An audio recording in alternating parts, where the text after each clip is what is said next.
Nigga shot the shot of Maurice, man, my brother, man. You know what I'm saying? Yes, sir! Hey, thank you again for joining me on another episode of The Best Coach. Happy Friday. Good Friday. Whatever day this is in the world that you might be in. I don't know. If it's Saturday, happy Saturday. If it's Thursday, whatever. But let's be happy. I want to say happy Valentine's Day to any woman, mother, child, or something like that that would be willing to celebrate the idea of let's have compassion for each other. Let's do that. So, in this particular episode, all I really want to say is a little bit about my path, how I got to Georgia. I got a buddy. His idea initially was to move to Georgia. Now, I was in Ohio, and I was coaching high school, and I was trying to move up, and it seemed like I was stuck. And I was pinned in between a few schools. I wanted to win the state championship, but St. Ignatius, St. Ed's, and Mentor High School stood menacingly in my way.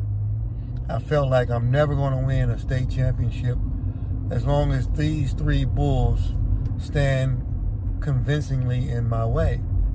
So to make a long story short, along with my buddy idea and concept of moving to Georgia, those three teams ran me out of Ohio. I wasn't able to move forward. I was trying to get with Akron University. I knew a couple of people, but I didn't move aggressively enough, probably. Didn't even seek it out to try to make it happen like the way it probably could have. So I think I half-stepped, and I might have, not being aggressive and not feeling certain about myself at that point. I may have ruined the possibility of an opportunity at Akron. So I don't know. But that's another story. So I decided I want to move to Georgia along with my buddy. And the game plan for me psychologically was to move down to Georgia because Georgia is infested with good football. Good football on the high school level, good football on the college level, and a lot of professional players come from the state of Georgia. Georgia is also almost in a great position. Florida is below it. Tennessee, South Carolina, North Carolina is above it. Alabama, my family members are right next to it. So the sun shines a lot, the trees, the greenery, it just feels different. And I wanted to set my own landmark and ground rules for myself to be successful. My family does a lot and did a lot to help me, and I want to be a contributor, a serious contributor for them. So I wanted to relocate to another area and set up a base. When a lot of us was younger kids, we had grandparents who migrated from the South, moving to the North, where the car industry was booming. So the 60s, maybe 50s possibly as well. Car industry takes on Ford and whatnot up in Detroit, Michigan. So a lot of families moved. But the fathers, who are now labeled as grandfathers or great-grandparents at this point, packed up and probably moved by themselves to try and set up base. So that's what I'm doing in the migration back to the South. I know the power move was made in the year 2000, where a lot of people probably already fled down to the Georgia area. So I'm a little late bloomer again in this process, but I just thought I'd give it a try and see if I can build me a reputation, and that's what I'm doing so far. But when I was in Cleveland and I made the decision, the executive decision to move, I let my family know I'm gonna take a chance. I'm gonna go. I'm gonna use the Spirit of God as my leader, and I'm gonna go behind that force. The vehicle that I was driving at that time, which was my reliable vehicle, 3 miles into my trip, my check engine light came on. I took off at midnight. I knew I had a job interview with Amazon the next day. So I'm gonna try and get this job with Amazon. I saw the information online. I need to get there, need to book up and go.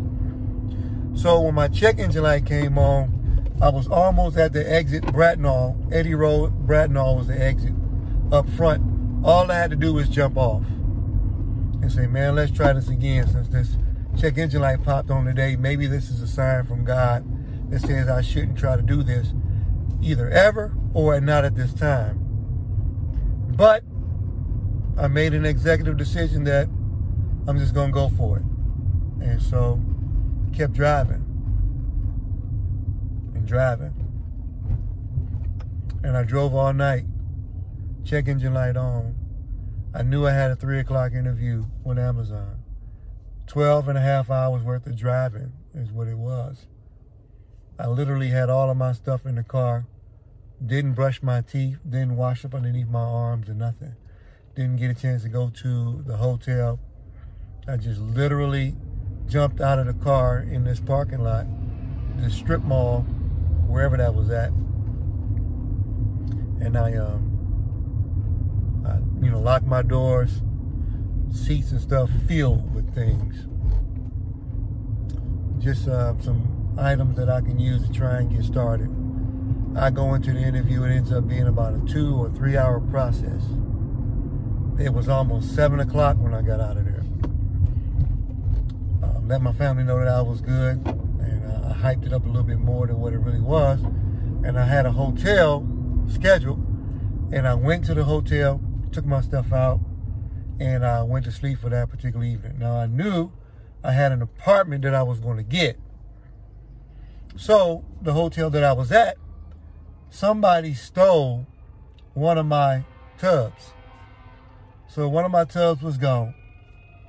And I had to face the fact that somebody got me. I had already checked out of the hotel, so I got all my stuff packed up. One of my tubs, like I said, was gone. So now I was down to three tubs. I think I had 4. Down to 3. One of them, they got me. Housekeeping or whoever it was. And I went to the spot where my apartment was supposed to be in the Duluth area. For anybody that's down here in Georgia, know what Duluth is. I had an apartment in Duluth that I was scheduled to get off of Pleasant Hill. And went there, and the guy said, I want to apologize to you. The apartment is not ready. So, now I'm out here. I got this cars loaded full of stuff. The apartment is not ready. So I'm in Georgia and I'm out here. I don't know anybody. I'm really questioning my decision-making process. Thinking I screwed myself completely. Weathered the storm. A couple of days, 2 days went by. I knew that I had to go to work on Monday because I got the job. So thank God that I had the job for Amazon. I knew that I was about to start making some money. I need to just get on the clock. And my apartment, they was fixing it or whatever they had to do to it, clean it up. And the guy said to me it was a small apartment. And I said, I'll take it. And then he was telling me maybe a day or 2 later, I got there, I think it was on a Thursday night. Maybe it was Saturday. He told me, well, that small apartment that we was going to give you at that price is not ready. And so my shoulder slumped down. He said, but what I want to do, and I want to apologize to you, is I want to give you this bigger apartment at the same price. So I went with the guy and we looked at a larger apartment than that small Roach Motel that I was designed to get and that I was willing to sign the contract to do. And I went into this place and it seemed like it was Mercedes-Benz Stadium. It wasn't really, but it looked like it was. And so now I'm like, thank you, God. Thank you. I was going to be in that small apartment, paying a certain amount. And then now You put me in a larger apartment with much more space, a better kitchen, a better room, bathroom was better, newer appliances, and I was thankful. And I said, man, God, I see what you was doing. But I was patient. I just let my family know that everything was all right with me. I never told them exactly the situation or the predicament that I had put myself in, because I didn't want them to what? To worry about me. So I didn't say anything. I just kind of let it be what it was. And I thank God I waited. So by Saturday evening, I was moving into this nicer apartment. And I got myself ready on Sunday, and I went to work on Monday. And then the ball started rolling. So that is pretty much in a nutshell how it started for me in Georgia. So if anybody got any questions, I'll be willing to answer. See if I can help somebody. If you're thinking about relocating, I support the concept. Tyler Perry, became wealthy. He was living outside homeless as well.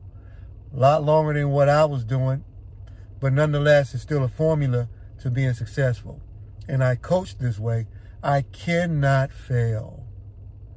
So I have a high level of intensity and a high level of belief in God, because I already know that God is going to work the situation out. My heart thumps and beats sometimes from fear, but I try and minimize that, knowing that God got me. And what doesn't make me greater or whatever, then I understand the consequences and the results. But nonetheless, try to honor people and do unto others as I would have them do unto me, and so that I can cut down on the minimum negativity. So that's for the most part all I want to share right now in this episode. So happy Friday, happy Valentine's Day to anybody who has a family member or loved one who has transcended from this side of the Jordan River. I pray for you. I love you. God bless you. For those that still have loved ones here, I suggest you give them a call. If you can go see them, go see them. Tell them that you love them. Tell them that you love them. This is the best coach, and I love you. Much respect.